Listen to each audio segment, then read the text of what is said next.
안녕하세요. 정한명리입니다. 사주석경 주명가 137번 보겠습니다. 이 내용은 136번에 이어진 내용으로 보이는데요. 저번 시간 강의할 때 붙여서 마무리를 해야 될 내용인데,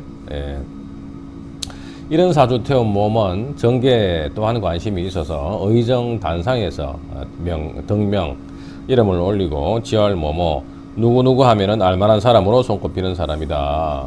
그래서 앞에 인성과 상관에 대한 내용이 있었죠.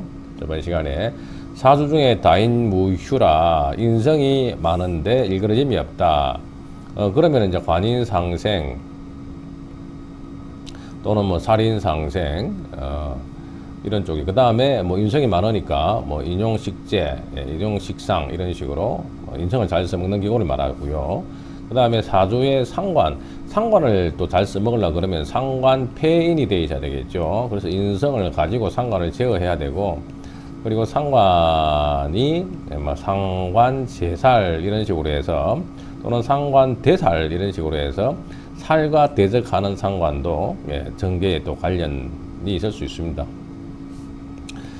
그 다음에 이제 종악격은 식상을 따라서 갈 때 운이 도와주면 대발할 수 있는 사주고, 또 신앙한대 설정령이다. 그래서 신앙한 사주가 식상을 잘 쓰는 사주죠. 이런 사주를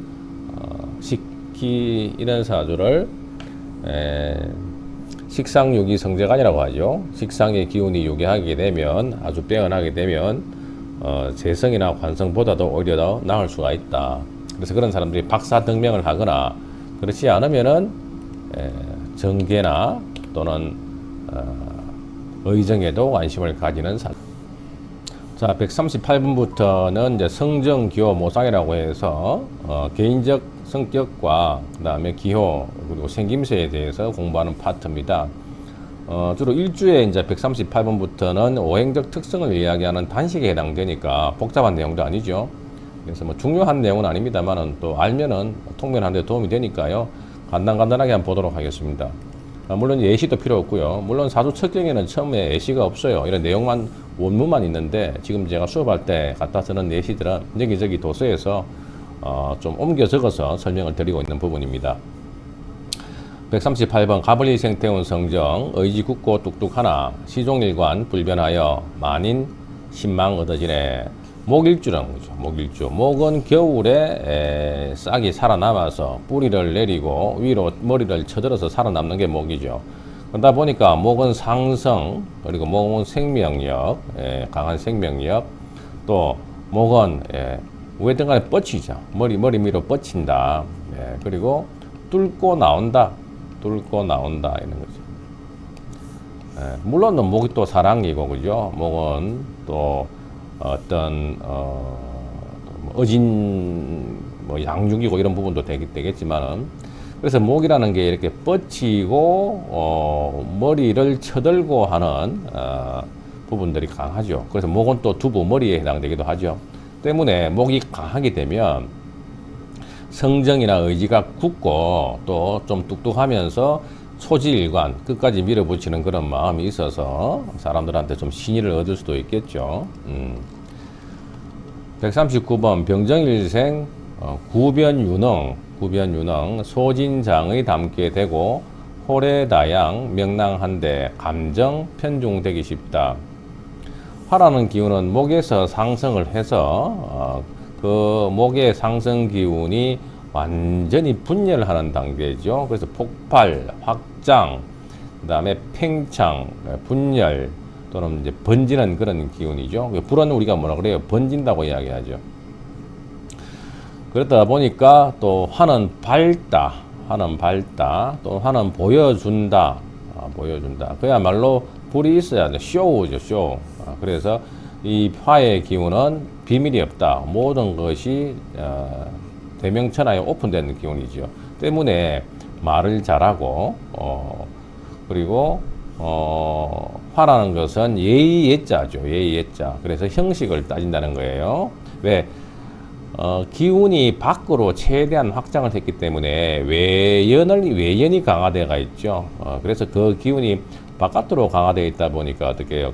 거칠해 또는 겉모양 또는 형식, 속보다는 예, 바깥에 보여지는 이런 모습들을 이제 중요하게 생각하는 것이 화의 특징이죠. 그러다 보니까 명랑발랄 생기가 있고, 그리고 이제 그게 심하게 되면 너무 감정이 이렇게 업다운이 심해서 편중되기 쉬운 부분도 있죠. 예. 자, 140번은 무기일생 태운자는 항시 은행 회고하고 군자 지풍 있지만은 시기일실 많이 한다. 토라는 것은 상승해서 그 다음에 활해서 확장해서 그 확장한 기운이 일정 부분 멈춘 부분이죠. 그래서 상승 확장, 그 다음에 어떤 팽창이 멈춘 단계다. 때문에 이제 어떤 중하 지기를 말하는데, 때문에 토라는 것은 자기의 계절이 없으면서 또 사시사철에 다 끼어 있는 글자다 보니까 스스로에 대해서 회고하고, 그리고 믿을 선자를 쓰기 때문에 군자지기가 있으면서 어때요? 생각이 많아서 항상 중요한 때에 타이밍을 놓치는 경우도 있더라. 머뭇거린다는 뜻이죠.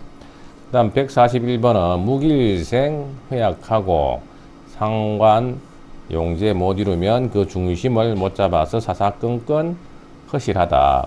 역시 토일주가 허약하게 되면 토는 강한 게 좋죠. 예, 그래서 박토가 된 가운데에 상관이나 재성이 이렇게 기신이 되어서 더욱더 무기토를 약하게 만들면은 그 토가 흑토가 되어서 어떻게 쓰기가 어렵겠죠. 이런 경우에도 어떻게 해요? 기운이 허실해서 토라는 것은 나무를 키우고 또 태양을 보고 앞에 크게 수를 가지고 있으면서 그 수원지를 가지고 있으면은 목, 화, 토, 금, 수 이렇게 오행이 잘 돌아갈 텐데, 그러기 위해서는 뭐다? 이 토의 기운이 일단 후중해야 된다. 강하고 토가 견실해야 된다. 그렇지 못하면은 어떻게 해요? 관도, 그리고 또 식상도, 재성도 내가 유지할 수가 없다는 뜻입니다. 142번 경신일생 태운 몸은 과감 용단하지만은 견실한 기 고유하여 냉정한 편 성격이라. 금일주는 어때요? 금일주는 하강하고 또 금일주는 분리되고 또 금일주는 어떻게 해요? 시비를 가리는 부분이죠. 때문에 지나치게 강단이 있어서 과감 용단하지만은 오히려가 냉정한 소리를 듣고 또 어떻게 인의지기가 또는 어질다고 하는 인정이 부족하다는 이야기가 또 있을 수 있겠죠. 그래서 금의 특징이 그러하죠. 금은 의리지상이다 보니까 옳고 그름을 따지고 또 정사를 분별하려고 하는 부분이 강하다 보니까 때로 이런 오해를 받기도 하겠죠.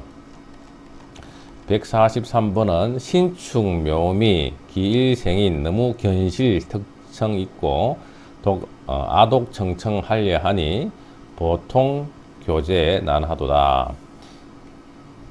신축일주와 신묘일주, 그 다음에 신미일주는 신금인데요.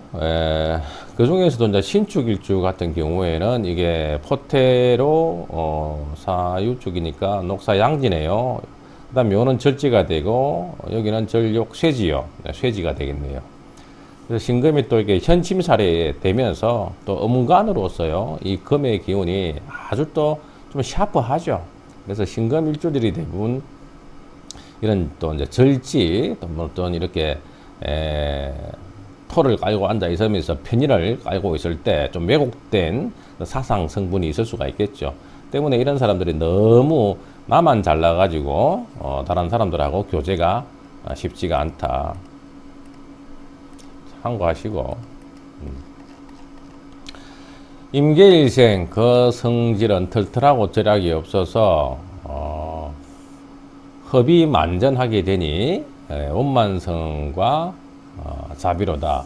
수가 털털해서 돈을 많이 쓴다. 허비 만전을 하게 된다. 하지만 좋은 것은 원만하고 또 자비와 사랑이 있다. 물은 뭐 사각에 담기면 사각이 되고 또 원에 담으면 몰이 되죠. 그래서 이제 응용력과 융통성이 있다는 건 알겠는데, 수는 수축이고 저장하고 또는 이제 어떤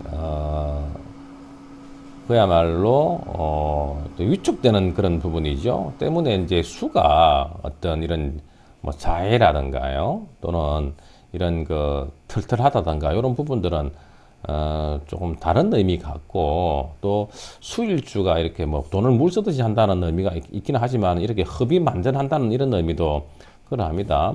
수가 어느 정도 토를 만나서 통제 절제가 될 때는 잘 쓸 수가 있는 부분이고요. 이럴 경우에는 이제 수일주가 그야말로 중화를 잃었을 때 나타나는 부작용들이 아닌가 싶습니다. 패스하겠습니다. 임계일생 실중화는 명랑성이 결함되어 제3자가 대할 적에 어리석어 보인다. 역시 수일주는 다운되고 위축되고 또 수축하고 저장하고 보관하고, 그죠? 기운을 다시 한번 구심적으로 모으는 거니까, 그것이 지나치게 되면 어떻게 해요? 다운이 되니까 명랑하지 못하죠. 그래서 지나치게 신중하고 또 꼼꼼하고 이런 부분이 되겠죠.